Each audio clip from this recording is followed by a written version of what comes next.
Welcome to the instructions video for the Spring Rate Interactive Calculator.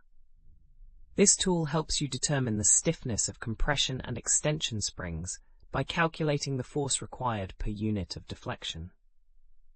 Whether you're designing automotive suspensions or industrial machinery, this calculator simplifies the process. To use this calculator, you'll need to enter several key parameters.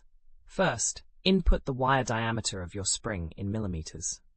Next, enter the mean coil diameter, which is the average diameter of the spring coils.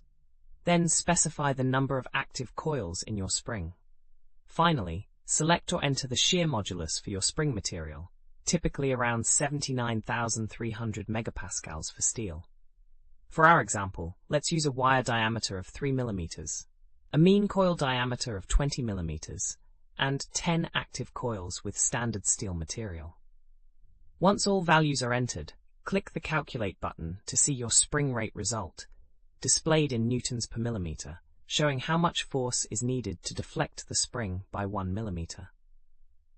We have thousands of other free engineering calculators on our website.